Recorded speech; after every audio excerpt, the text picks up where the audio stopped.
Is something wrong? Are you kidding me? What isn't wrong? You're a disgrace. You have no idea what I'm going through. What's up, YouTube? It's your boy, it's your homie, FuturisticMike, and I'm back with another Riverdale video if you're new. Now, this is going to be the review and recap for Riverdale Season 5, Episode 2. If you're a fan of Riverdale, if you love Riverdale, hit the like on this video. If you're new to my channel and this is the first time you're finding me, subscribe and turn on those post notifications so when I post videos on Riverdale, you get them. And follow my social media accounts. Link is down below in the description.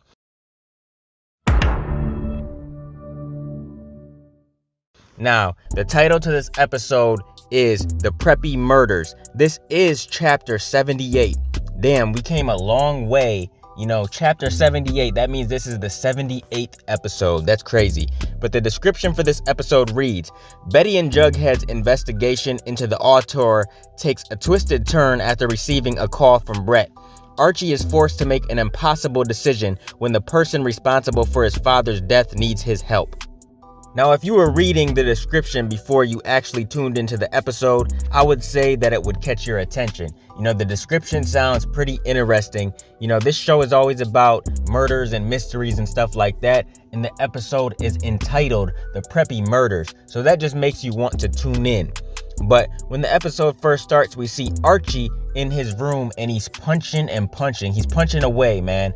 He's just punching his punching bag, and it's because of everything going on, man. He has so much anger built up because him and Veronica broke up, because he received that tape where the robbery was reenacted, where his father got shot and he got held at gunpoint and stuff. You know, he's just thinking about all this stuff and he's pissed off.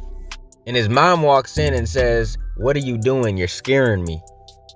Now next, Betty and Jughead are sleeping and Betty receives a call, and it's no other than Brett, and he says that he wants to see Betty and Jughead. He has some valuable information for them, but you know, in exchange he wants to be put in solitary or a different prison or something like that. You know, he knows that Betty has a friend who's Veronica and her dad owns the prison, so he wants special treatment for this information. Now next we see Archie go and visit his dad's grave, and he just says that, you know, his dad tried to do so much good for the town, and even when he's gone, people try to criticize him and throw dirt on his name and stuff, and he's just so upset about it. Next we see Betty and Jughead go to see Brett in prison, and the guard tells them that he was found with multiple wounds in his cell and he was found dead and he got taken to the morgue. Next we see Cheryl, and she's yelling at somebody like she always does. We know how Cheryl is, man. This is typical Cheryl. She's always yelling at somebody. She wants something her way. She's yelling at the woman responsible for the gowns for the graduation, and she says that it's not the way she wants it and that she better get it perfect. Next we see Archie walk in, and Veronica walks up to him and kisses him and says, "Hey, lover," and stuff. You know, they're trying to put on an act. They're trying to still pretend like they're together, or at least Veronica is. And Betty and Jughead walk up, and Betty says to Archie, "Is something wrong, Archie?" And he says, "Really, Betty? What isn't wrong?" So I can only assume that he's talking about, you know, Betty being with Jughead. He thinks that's wrong as well. Along with everything else that he's facing in his life, he sees Jughead and Betty being together wrong too. You know, he wants Betty. Next we see Veronica go out in the hallway to talk to Archie, and she says that they need to play nice. They need to pretend that they're still together. She says there's still like a week left of school, and she doesn't want their lives to implode the last week, so they have to do this. And Archie says that, you know, he's not sure he wants to do that. Next we see Cheryl and Tony apologizes that she had to leave so early the night of the prom. She says that she's gonna continue to work on her Nana to try to get her Nana to like Cheryl.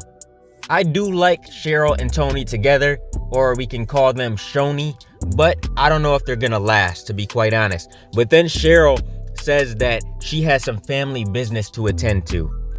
You know what I really miss on this show, man? I really miss the Serpents part of the show. Because the Serpents, you know, the Serpents gang, that was a huge part of the show for the first couple seasons, the first like 3 seasons, even going into 4 a little bit.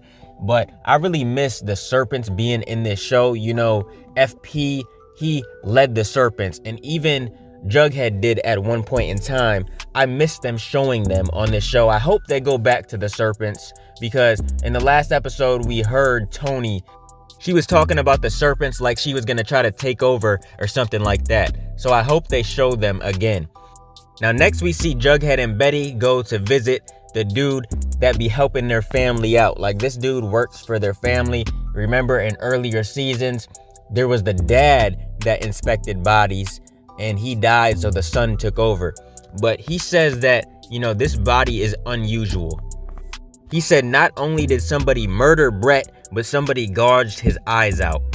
Now next we see Archie at the gym, and here comes Hiram. He comes up behind him, puts him in a headlock. He starts yelling at him like, dude, you really broke my daughter's heart. What is wrong with you? And Archie backs up, you know, he's ready to fight. He starts squaring up and everything. And Mr. Keller comes up behind Archie and puts him in a headlock. You know, he's trying to break it up. He's trying to stop it before anything happens. And Archie basically just tells Hiram to get the hell out of his gym. Now next we see Veronica working at Pop's. Then we see Hermosa, her sister, and Veronica doesn't really want to see her. She says, I gotta take out the trash, and you're lucky that does not include you. So Veronica takes out the trash, and some dudes come up on her with guns, a shotgun and everything. They're pissed off at Hiram, so they take it out on Veronica. They're getting ready to shoot Veronica in the back, and then here comes Hermosa. She shoots all of them with a silencer, and she says that it's all right because she has registered guns and her license.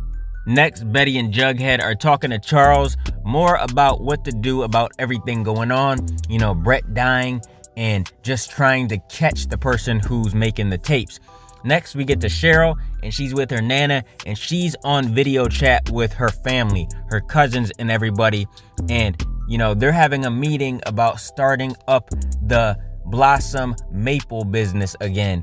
And her family are disagreeing with things she's saying, and she's not happy about it, and she slams the laptop down.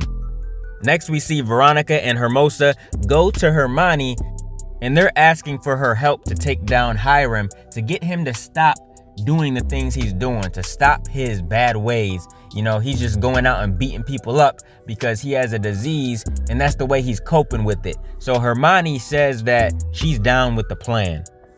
Next, we see that Charles called Betty and Jughead to this place because David hung himself. So it seems like everybody is dying. It seems like somebody's tying up loose ends and they're killing everybody.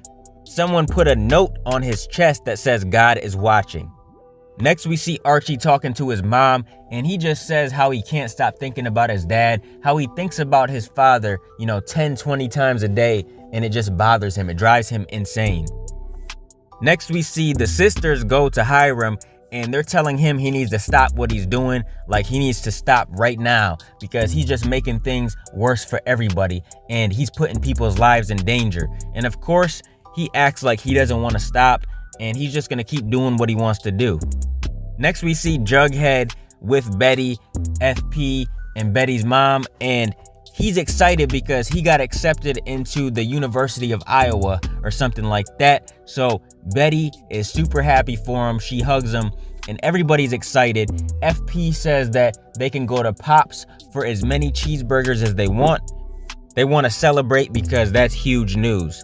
Now next we see Cheryl, and she talks to her mom about, you know, starting up this business again. Then we see some more Shoni, and I hope they do stay together. I really do. Then we see Archie writing this letter to the judge. You know, he's thinking about writing a letter to express his feelings about the kid that hit his father. And I imagine he was gonna write, you know, nothing good. Something that would make the kid go away for good to jail. Because he keeps thinking about what happened when he went to go confront the person that killed his father. You know, he was choking up the dad. He thought he was the one that killed his dad, but really it was the son. The son came in and said, look, it was me. So Archie really thinks about it, and then he stops writing the letter. Next, Betty gets another call in the middle of the night, and this time it's from Donna, one of the kids who tried to kill Jughead, and she says that somebody's after her, somebody's trying to kill her, and she doesn't know what to do. She needs to go somewhere safe. Betty does not believe her. Betty doesn't like her. Betty is like, look, you tried to kill my boyfriend. Don't ever call me again. Next, Betty makes a call to ask about the person that Donna was talking about on the phone, because she said this person died.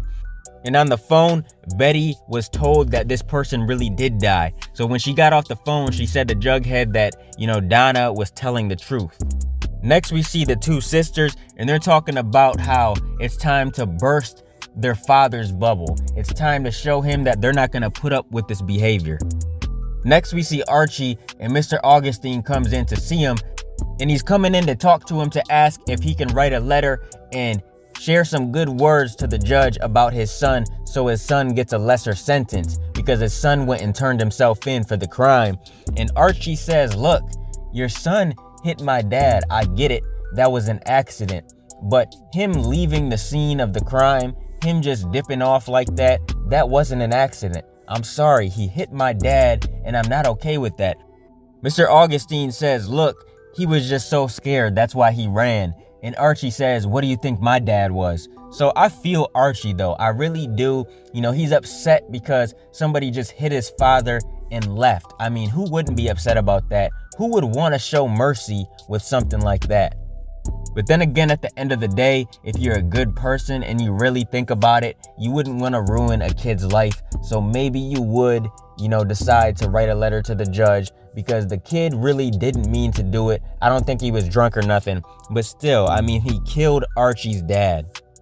Now next, Betty and Jughead get a tape, and it's a pretty disturbing tape, to say the least. So all of them watch it, Betty, Jughead, Jellybean, and the parents, they watch it, and it's seriously disturbing.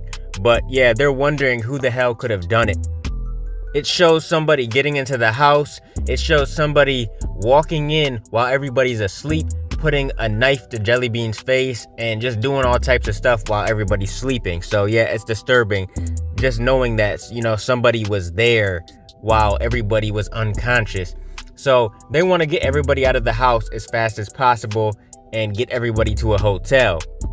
Next, we see Veronica at her bar, and she gets a text from her dad saying, need your help, please, mija, at home. So next we see Veronica go home, and he's messed up. He's really hurt. He's badly bruised and everything. And she says that she's not gonna help him. She says that he needs to learn his lesson, and maybe he'll think twice about doing the things he does. She said there needs to be a major change, and you can tell that he really took that hard, the fact that Veronica did not help him. So then we see Veronica go and talk to Hermosa, and apparently she set it up for Hiram to get beat up. She did that so, they can teach their dad a lesson. Now next we see Cheryl, and she's talking to her Nana, and she finds out that all the people that she was on video chat with earlier in the episode, they're dead. The Blossom family is dying. Somebody killed them or something like that. And then we find out that the mother, she had something to do with it. She says she did it so that, they're not in the way, so Cheryl can start the business back up. Next, we see Betty and Jughead discussing who the hell might have access to the house, to make these videotapes and stuff like that. So they think of somebody, and next we see them waiting for Charles. Charles admits that he was the one that killed all these people. He says he's the one that killed Brad, David, and all kinds of other people. He says that he likes to kill, and he says he only does it to people who deserve it. So poor Betty, man. She has 2 serial killers in her family now. Her dad was the Black Hood, and now she has her brother that she just found out about not too long ago. He's a killer. So they said that Charles is gonna turn himself in. Apparently he had help with his little boyfriend Chick. But I feel so bad for Betty, because now she has another serial killer in the family. And apparently Betty has the serial killer genes too, but she's never killed nobody or done nothing crazy like that. Now next we see the Lodges. The entire family sitting at the table, and Hiram says that he's been thinking about what the girls were saying, and he's gonna change. He's gonna step down, and he's gonna let them take over and run things. And this is when Hermione tells Hiram that she's sick of his stuff and she's divorcing him. And she says she's going somewhere else, I think she said New York or something, to follow her dreams. So this is gonna be how she leaves. You know, Veronica is graduating, and then when we do that time jump, apparently Hermione, she's just not gonna be in Riverdale anymore. We still do not know how FP will be leaving the show though. That's one thing we don't know. Now next we see Archie's mom, and she's crying, she's really upset, and she knows that Mr. Augustine went to go see Archie because he went to go see her right before he did that. And Archie comes home mad, you know, he's just pissed off about everything. Archie's mom wants to show these tapes to somebody, but he grabs a bat and he just destroys it. He destroys the TV and everything. He said, nope, nobody's seeing this. Next we see Jughead and Betty. They try to put clues together again to find out who could be making the tapes, because Charles did the killing, but who made the tapes? So we see Archie in his room punching the punching bag, and then here comes Uncle Frank. Uncle Frank comes in to try to talk to him, and Archie just starts going ham on him. You know, he just starts punching him up. Archie has so much built up anger inside of him, and he just starts beating his ass. Next we see Jughead go to talk to Jellybean, and she's the one that's been making the tapes. She admits that it was her. So then we see Jughead go to see his dad, and he tells him that Jellybean's been the one making the tapes. She pretty much did it to keep him in Riverdale because she knew that, you know, there was a chance he would be leaving for college or for other reasons. So she did this to keep him there. She brought together a group of friends and they did it, you know, just for fun and stuff like that. But it was a pretty nasty joke. Next we see FP and Jughead come home, and she apologizes for doing it, and FP's not even mad. He just hugs her. You know, he understands that she wanted to keep Jughead home, but still, that was kind of messed up that she did that, man. So you mean to tell me the entire time in season 4, she was the one making the tapes? Next we see Archie talking to his mom. He's getting ready to go off with Uncle Frank, and he hands her the letter. You know, he wrote a letter to the judge to help this boy out. Next we see Archie go with Uncle Frank to visit his dad's grave, and then that's the end of the episode. I thought it was a really good episode, man. I enjoyed this one better than the premiere. It was better in my opinion. But what did you guys think? Did you like it? Did you not? Comment down below and let me know, what are your thoughts on episode 2 of Riverdale season 5? Keep supporting your boy, and I'll be continuing to bring y'all Riverdale content in the future. Make sure you guys like, comment, and subscribe, and smash that notification bell so you can never miss a video. If you want to donate to the channel to help support the channel, I got links in the description to the PayPal and Cash App accounts. Hope you guys enjoyed the video. Let me get out of here, y'all. It's your boy, FuturisticMike, and I'll talk to you on the next one. I'm out. Peace.